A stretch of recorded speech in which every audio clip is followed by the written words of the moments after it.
Take a look at this video of migrants being shipped to New England. That's generating a lot of buzz around the country.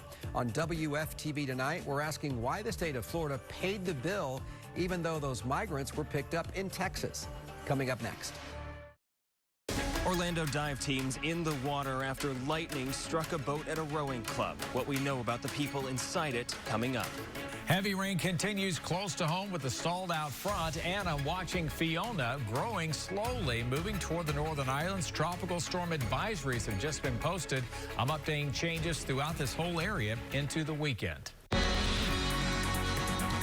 This is WFTV Tonight. And we start tonight with some breaking news in Orlando. The search is happening right now still for a middle school age child who vanished after lightning struck near their rowing boat this afternoon. Good evening, I'm Greg Warmith. Search teams from Orlando and Orange County have been combing Lake Fairview since 6 o'clock trying to find this middle schooler. The 4 other children in the boat made it back to land. One is in the hospital. Our Nick Pampantonis rushed to the scene as soon as the report of a lightning strike came in. He joins us now live. And Nick, I cannot imagine what these families, and especially the one of the missing child, is feeling right now. You know, there are risks anytime you go out onto the water in Florida in the middle of the afternoon, but nobody imagines this when they drop off their child to an activity like this. We have a new development. The chopper, as you can hear, is overhead. Police circling the lake right now, helping the dive teams that are underneath looking through the water. And the chopper's made a few passes. We can see from radar that it's focusing on the area close to where we're standing right now on the shores of this property in this boathouse. In addition to all the first responders on scene, we've been seeing kids and their parents running in and out of the boathouse property back here, just hoping some sort of good news will come their way.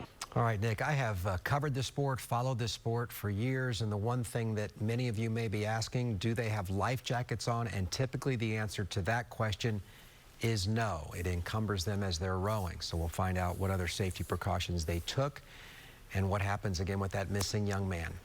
All right, let's bring in certified meteorologist Tom Terry, who was live on air as those storms got intense this evening. Tom, what does radar show was happening at Lake Fairview during the lightning storm? Yeah, unfortunately, Greg, a tragic time here. We didn't have a lot of rain in this area till right just after 5 o'clock. Here's 5:20. We had a heavy downpour, but no lightning yet, but it's very close to the lake. That was right around Maitland over by I-4. We put this into motion, and you can see how things just blossom. We'll stop it at 5:50. That's when we started getting reports in, and that's where you see we've had probably a handful of lightning strikes, but of course it only takes one, and we did have several right there at the lake itself. So just a tragedy. The storm really just kind of popped up near their area, but we were expecting storms to happen, and we still have rain going on now. Still some storms along the coast at New Smyrna, and I'm timing out more heavy thunderstorms and more locally heavy rain, plus the latest on Tropical Storm Fiona in just a few, Greg. All right, we'll check back in, Tom. Just such a sad story tonight from Lake Fairview.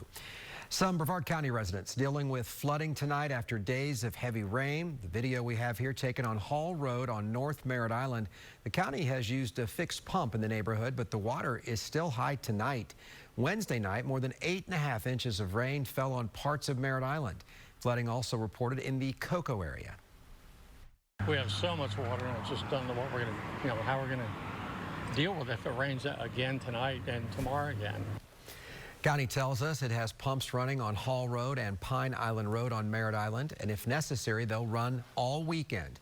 The county is also keeping a close eye on designated flooding areas based on past storm events. Hold on countdown 1. Launch is no-go due to weather violations. And breaking tonight, third time not the charm for SpaceX, as the company did not launch its latest batch of Starlink satellites into orbit. The Falcon 9 rocket was set to blast off just before 9:30 tonight on our Space Coast, but as you saw there, only 27 seconds before liftoff, and the team put in a hold, stopping the countdown because of bad weather that had just moved into the area. Things were clear right up until launch time. It was already scrubbed Tuesday and Wednesday nights, and so they will try again tomorrow night at 9:05. Tonight, there is a backlash from a move made by Governor Ron DeSantis' administration after it flew dozens of migrants from Texas to Massachusetts. They landed on Martha's Vineyard, an island off Cape Cod. The governor of Florida has been fundraising off this idea of doing this for weeks now. Political reporter Christopher Heath explains how this is connected to what we're seeing at the U.S.-Mexico border. Some breaking news tonight out of Washington. A federal judge has chosen the person who will serve as a special master to review records seized from former President Trump's South Florida home. Raymond Deary will take on the role. He is a former federal prosecutor who served as chief judge of a federal court in Brooklyn. The Justice Department and Trump's legal team agreed to this pick. Deary will look over about 100 classified records that the FBI seized from Mar-a-Lago a few weeks ago. A Volusia County man says he is living a nightmare. How he is fighting back after he says a pool company took his $28,000 deposit, then closed up shop. And on this, the first day of Hispanic Heritage Month, we're highlighting local community members making an impact, the obstacles this young woman has overcome to leave her mark on the aerospace industry. Tom? We are watching the tropics as well. We have one named Storm Fiona, still a long way out here, but could be near Puerto Rico over the weekend and in the Bahamas by the mid to latter part of next week. I'm updating this coming up. Today is the first day of Hispanic Heritage Month, and here on WFTV tonight, we're shining a spotlight on folks who are making a big difference in our community. Christy Turner has the story of a graduate student from Puerto Rico paving the way for women in the aerospace industry. Well, it has been 5 years, but Puerto Rico still dealing, of course, with the lasting impacts of Hurricane Maria, now bracing for another storm. To see the impacts for ourselves from 5 years ago, we flew a team recently to the island to check on where the recovery stands right now with the storm approaching. Morning anchor Kirsten Delgado found communities still hurting financially, physically, and emotionally with PTSD. And you'll hear their stories and our search for answers during our special Hurricane Maria Power and Perseverance. Airs tomorrow night at 8 on Channel 9. And just as that is happening, Tom, even though Fiona likely won't do anything near that damage, the rain won't be good. Yeah, I think it's going to be on the wet side, that kind of north side of the storm. And for the weekend, they already have tropical storm advisories, heavy rain. Let me show you what we're looking at here close to home. And you may have seen this on social media, several pictures. And we thank Adam and Kristen Stream Disney for this video. And is that what we call an SLC? A scary looking cloud or an actual funnel cloud? Kind of hard to tell, but certainly looked impressive earlier today. I did back the radar up, did not see a clearly defined couplet like we would see with the red and green touching and all of that, indicating a tornado vortex. But right now we still had some heavy rain, still light rain, and we're still seeing some scattered downpours near New Smyrna tonight.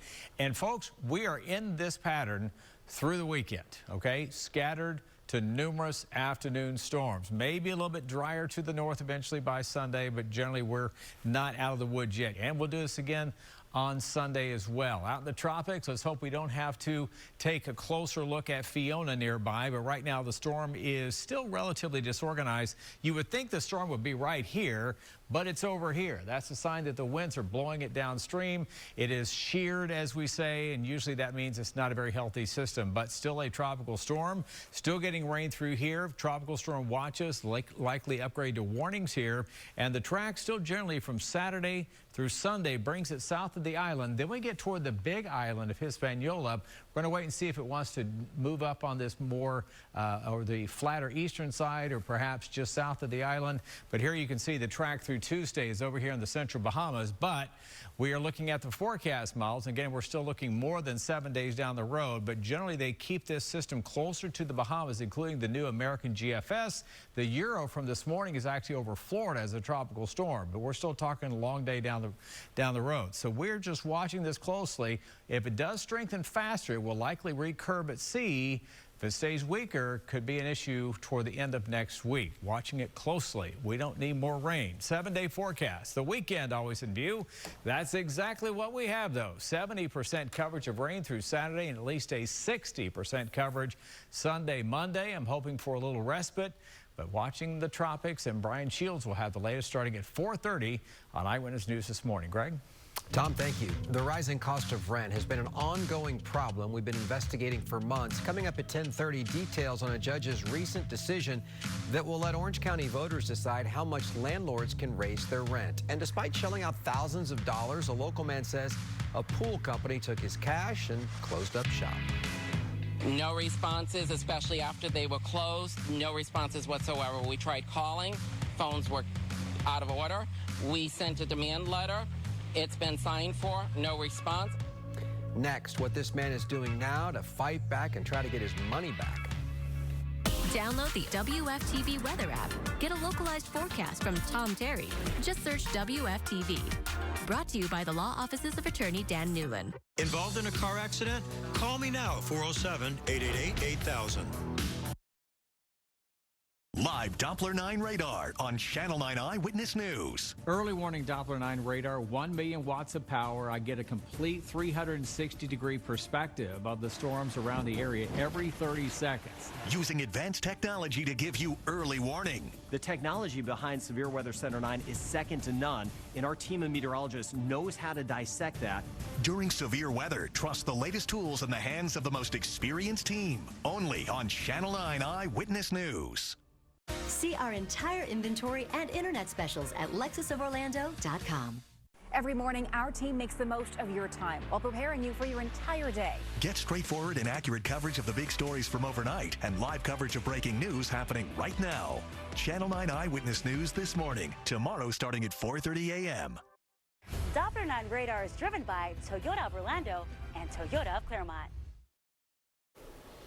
An effort to remove a rent control measure in Orange County from the November ballot has been blocked now by a judge. If approved, it could control how much landlords in the county can raise rent for 1 year. Chantel Navarro has a closer look at today's big ruling. Speaking of homes, new data shows the median prices in Orlando are falling as more homes are sitting on the market a bit longer. Home prices dropped 0.8% last month compared to July. Inventory rose 3.7%. The number of new listings decreased by 4.1%. Homes spent an average of 27 days on the market in August. Overall, home sales are steady with a 0.5 increase since July. Meanwhile, mortgage rates are now at their highest level in more than a decade. Freddie Mac says the 30-year fixed-rate mortgage now averages around 6.02%. That is up from 5.89% the week before and is the highest we've seen since 2008. This is also more than twice the rate from a year ago. Mortgage rates have been rising since the Federal Reserve began efforts to reduce inflation and avoid a recession.